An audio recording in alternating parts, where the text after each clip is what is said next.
Good afternoon, ladies and gentlemen. I understand it's been, I think, a little bit of a long morning, and I'm sure many people are quite keen to get to lunch.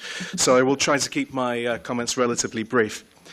My name is Matt Drinkwater. I'm from Argus Media. For those of you who don't know us, we are a price reporting agency. That means we report on commodities markets, mainly energy, but also metals, fertilizers, and so on.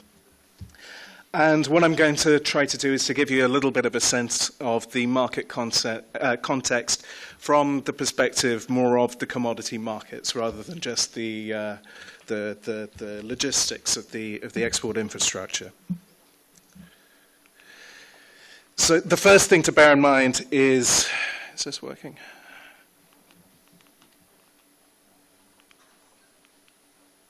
There we go. Before I start talking about exports, obviously the first thing that Lebanon can do that would be incredibly useful with any gas that it found would be to replace the oil products that it's currently burning for power generation. And the quantity of money that it would save and the benefits in terms of air quality, the nitrogen and sulfur dioxide emissions as well as CO2 emissions would be considerable. There's also, of course, the possibility of developing gas-intensive industry, things like petrochemicals, cement, fertilizer that would create jobs and allow a greater Lebanon to capture greater value add from the gas reserves than simply exporting it. But in terms of making these kinds of investments work, and particularly if there's more gas available than can immediately be consumed in the local economy, then exports can help with the financing and with that level of policy making. So from the market perspective, what are the prospects for exports? So the first thing to bear in mind is, yes, we are entering into a phase of massive expansion in global liquefaction capacity.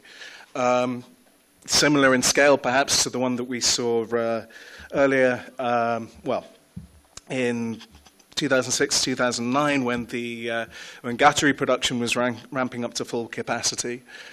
And for the moment, there's the possibility that this will depress prices as more and more of this gas comes to market. But at the same time, the low price environment means that very few additional investment decisions are being made. We have very little in the pipeline where a final investment decision has been made for liquefaction capacity that's going to come online after 2020, early 2020, shall we say. At the same time, these low prices are stimulating demand. Just in the importers in the near the Eastern Mediterranean, we can see that from nothing a couple of years ago, imports have grown incredibly quickly.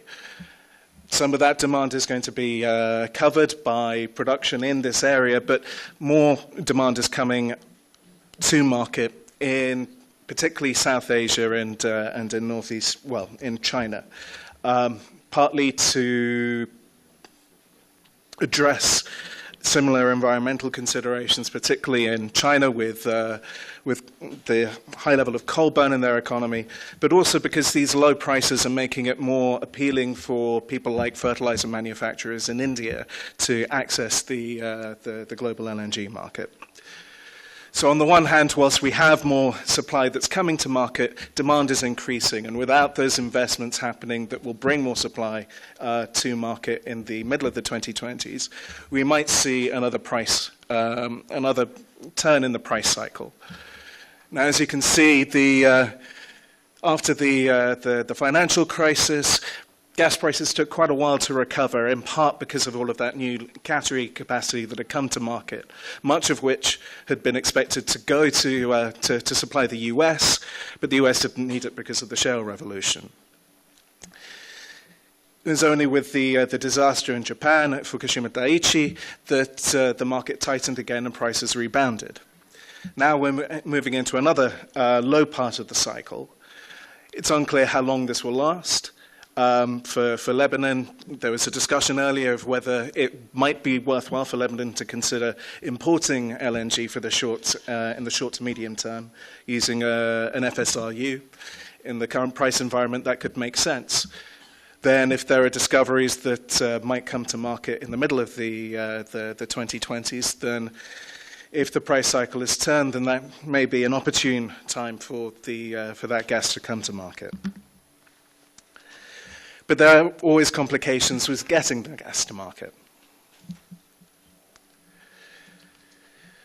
So I won't repeat what Dr. Terzian said in terms of all of the various political considerations with the various export routes. What I will say is a key part of developing these export routes has been essentially the preservation of optionality. If we look at the way that the Leviathan partners have been trying to seal these various export contracts, they're constantly keeping options alive. So these red lines you can see on the map, these are all the various export options that they have said are currently under consideration.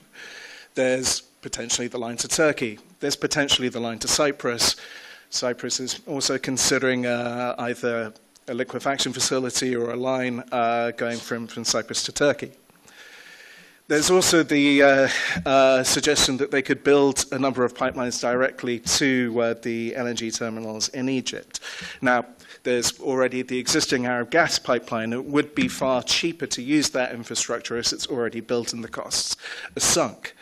But there is the additional political complication that at present, a court of arbitration has ruled that Egypt owes the Israeli Electric Corporation about $1.76 billion for failure to deliver gas under their previous supply arrangement. And the pipeline operator is owed about another $300 million. Egypt has said that it's not going to entertain any discussion about approving anyone to reverse that pipeline until those arbitration issues are resolved. So with that bargaining chip in mind on the Egyptian side, the Leviathan partners have now proposed these potential export lines going directly to Egypt. That optionality, though, essentially gives them more flexibility in their negotiations with all of the potential transit countries for the export of their gas. And that's one thing that's important to bear in mind, is that any export route that involves transit through another country is going to involve a certain amount of commercial and political risk. Those transit countries can essentially use that as leverage to try and extract better prices, or to, in other instances, even more complicated considerations. As I'm sure you're aware, we have a bit of a debate in Europe at the moment about the role of transit countries and the supply of Russian gas to the EU.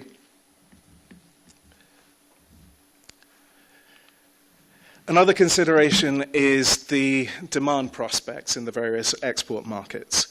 Now, one option could be to ship the gas physically to Turkey. Turkey has rising demand, but Turkey also has a transit pipeline that would lead through to Europe. The problem is that the future demand, the future of gas demand in Europe is far from clear. One thing that is clear is that Europe is going to become more import dependent as its indigenous production declines. But the scale of the gap is very hard to quantify. On the one hand, the European Commission is projecting that that gas demand is going to continue to rise.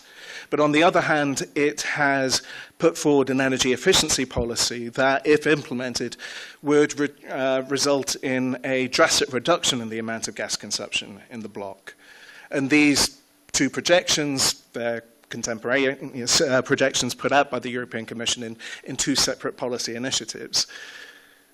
Relying on a single market might not be the wisest option, given that, and an option that preserves optionality for the Lebanese market. For example, accessing LNG export capacity, whether it's in Egypt or Cyprus or elsewhere, might give that optionality. The final thing to bear in mind is the importance of the aligning the strategies in both the upstream and the downstream. Now, Egypt has changed from being a net gas exporter to a net gas importer. When Zohr comes online, it may revert to being an exporter, but it's not clear that there'll be quite enough capacity from the fields in Egypt alone to fill the capacity at the liquefaction facilities. Algeria has gone through a similar process. It hasn't had to resort to importing gas, but because the scale of demand growth within Algeria failed to, well, put that the other way around, because new production additions in Algeria failed to keep pace with the scale of demand growth in the country, there was essentially a conflict between the local economy and its export commitments. Fortunately for Algeria, this coincided with a downturn in European demand, and so with some key partners, it was able to negotiate a reduction in the amount of gas that it was obliged to deliver to Europe for a period of time. And this, the Algerian Central Bank hasn't published numbers for 2016 yet, but for 2016, both production and exports have begun to rise again as new production capacity has come online. But it's an important thing to bear in mind that even if having a mixture of exports and local consumption of gas might be a useful way to diversify the risks to the economy, it's important to make sure that there is actually enough gas to be able to back all of the commitments. Thank you.